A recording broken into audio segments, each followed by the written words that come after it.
I'm preparing to run the hardest race of my life. I've never run a race where I've felt like, oh snap, like I might not finish this thing. If you're out there and you're thinking of running a high rocks race, running a marathon, running anything, I think these 5 things can help you in whatever goal you're pursuing. You can do anything that you set your mind to.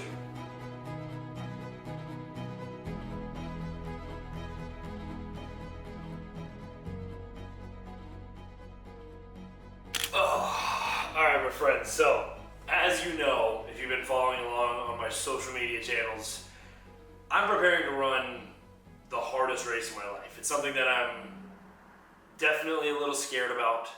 I've never run a race where I've felt like, oh snap, like I might not finish this thing. I've never signed up for something that gives me that kind of uneasy feeling in my gut. I think it's something really exciting, but to give you the lay of the land, I get to run 100 miles at the highest city on earth in Leadville, Colorado. I start at 10,500 feet altitude.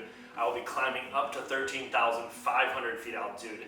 If you've ever been to Denver, which you're at like 5,000 to 6,000 feet, you can't breathe. So imagine double that. You have to complete it in under 30 hours, and you're climbing over 16,000 feet in an elevation gain, which Kilimanjaro is about 19,341 feet. I know I said about, but precisely 19,341 feet.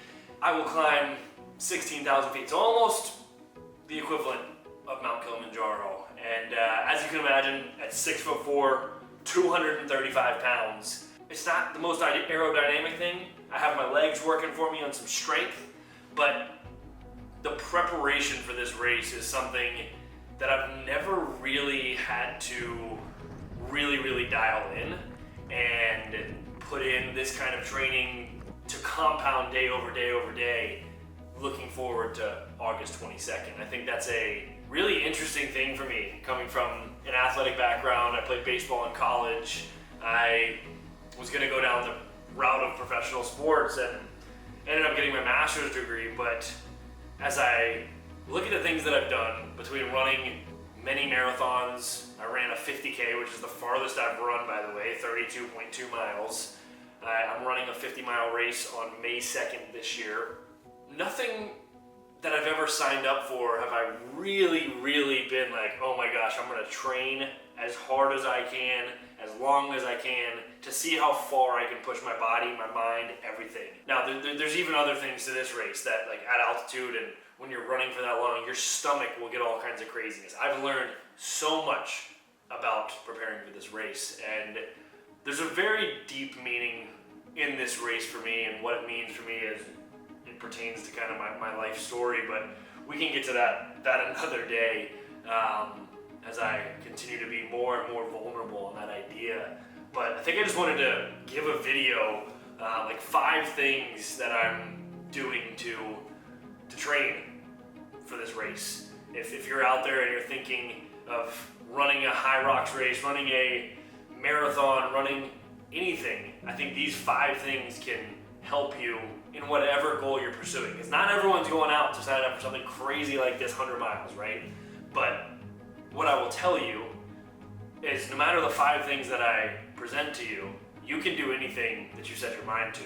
If it's 100 miles or if it's a 5K, you can apply these things, but you can also always take one more step. And you can't teach the amount of mental fortitude it takes to get to that point, to say, hey, I can just one more step. And I just wanted to preface that because you have it in you. You just have to keep peeling back those layers to find it in you. And it's not easy. It's a muscle you have to practice. So with that said, I want to talk about 5 things. I have them written down here that I really want to get into. I'll say one, I'll debrief it, I'll go to the next, I'll debrief it. I'm going to overlay some videos as well while I debrief, but just to help you understand what I'm meaning. But again, if you followed along for a while, you know that I'm incorporating these things into my routine, and I'll also expand on how that can help you in other races, other formats, and maybe a little quick blip on what I would recommend as I continue to learn about myself through this process. All right, so pillar number 1 is going to be low impact aerobic base training. Now, overall, you just need to be building your aerobic engine. So for me, I'm training to run 100 miles. That is an endurance event, obviously. And we have to figure out ways at 6'4", 235 pounds to keep the load on my joints down. I started training at the beginning of this year. That's a lot of running over the course of a year to get to 8 months later running a race. Now, you still need to be running, but there are other ways to also alternatively build the aerobic base as you also run. So maybe you are training for a crazy marathon and your knees start to hurt. Here are a couple ways that you can continue to build that low impact aspect while also building the aerobic base. One thing I do is I bike ride. You see me riding my bike, I'll ride it on my trainer in my house. That keeps the load off the joints. The next thing I do is I utilize a row machine. I love the NordicTrack RW900 rower. That thing is super smooth. I'm not actually putting my joint through a lot of stress. I'm actually getting a full body movement. So as you're getting through the movement of a row machine, you are actually getting into a squat pattern, you're pulling, you're getting a full body workout as well, and you're just trying to keep your cadence at a point where your heart rate doesn't get too high. And I think I should back up right there, because when you're thinking about an aerobic base, we're thinking zone 2 cardio. So for me, that's, and probably most of you listening, is gonna be from that like 130 heart rate to 150 heart rate. You should still be able to have a conversation. The lower, the better. Now, another way is just walking, getting steps in.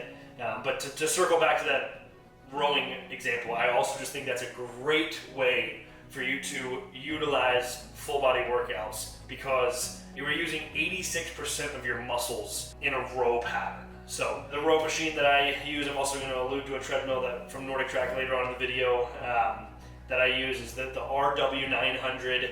It is a beautiful piece of equipment. They have like 10,000 workouts that you can follow along with as well. But that is pillar number 1. So pillar number 2, I'm going to break this into the 3-phase training plan that I am following. So within that is the aerobic base, right? So maybe I should have started with the training plan. But basically how my training plan is working is in these 3 trimesters. So trimester 1 was the time on feet and durability. So I'm just training, and I have a coach, by the way.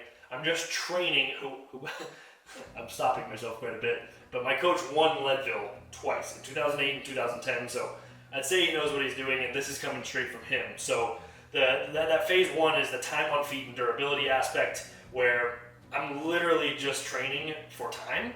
And on my long run on a Saturday, going out for 2 hours, 4 hours this Saturday, I'm just trying to get time on feet, not paying attention to too much, and building that base through time. My runs throughout the week, which generally about 80% of those are in zone 2 cardio, whereas I probably have 1 to 2 speed workouts a week. If you're at home, I would use that method. If you're running 4 times a week, I would run 3 times at a pretty slow pace and utilize 1 speed workout. Phase 2 to my 3-phase training plan is building the mileage and volume. So that time on feet has now created the engine. The aerobic base is being built through the time and duration and other ways like biking, hiking, and rowing. But then you're increasing the mileage. Now we need to put on the volume. We need to dive into how far we can go. Getting into phase 3, before I go into a trail run like this is not for everybody who's training for a marathon, but for me specifically, as I prepare for this 100-mile race on a trail, which is so much different than running on a road, because on a road you're just straight. On a trail, your ankles are shifting back and forth, and you're going up and down mountains. So elevation training is a massive piece to my 3rd phase of training, right? I told you I'm going to climb almost the equivalent of Kilimanjaro. So the race specificity with elevation and long efforts would be kind of that phase 3, as I want to get into closer to the race. And right now I am teetering the line where I'm at as I film this on April 26th.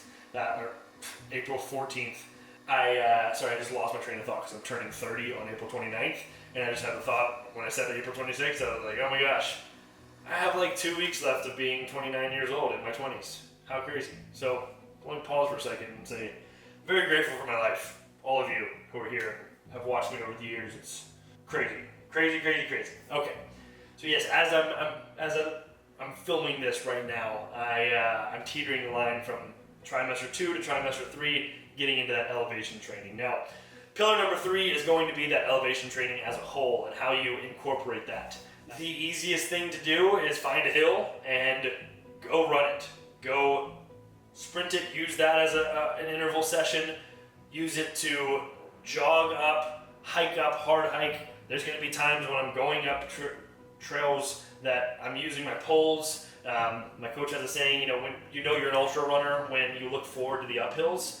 But it's also not easy to get to the trails for everybody, right? Not everybody just has a mountain in their backyard. I have to drive 30 minutes. So most of the time, if I don't have access to that, I will use a treadmill. And I use the Nordic Track X24 treadmill. That thing goes up to 40% incline.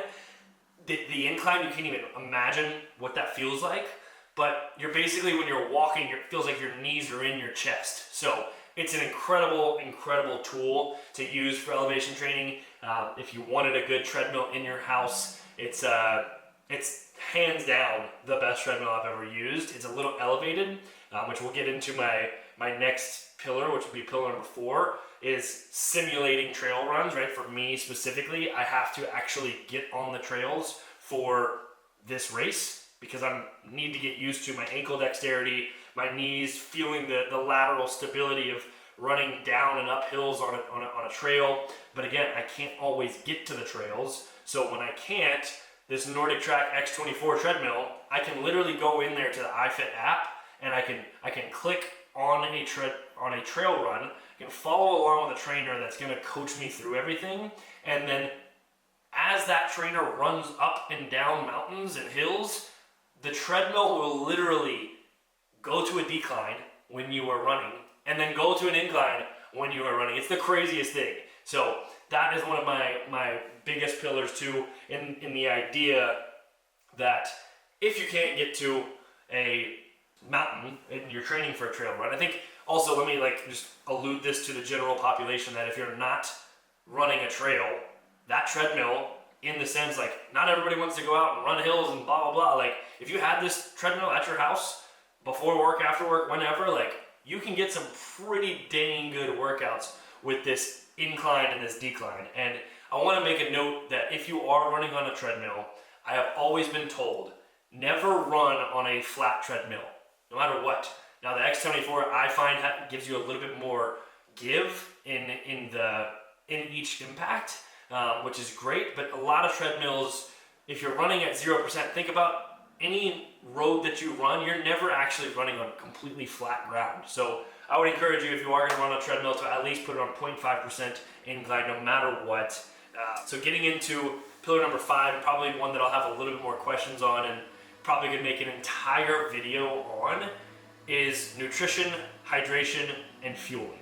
Now, this includes daily nutrition, it includes hydration, it includes during the race, the intra-run fueling, intra-race, whatever it is, and then planning your caloric intake in your training. Now, I could really go down a lot of rabbit holes on this one, but for any of you that are just running an endurance race, for me, what I've found most is when I first started running races, my first marathon, I wanted to run a 3-hour and 30 marathon. I ran a 3:33 because at mile 22, I completely cramped up in both hamstrings. I couldn't walk. I called my coach and I was like, dude, what do I do? He's like, you just have to keep running because that's all your body knows. But it was because I never got ahead of my fuel.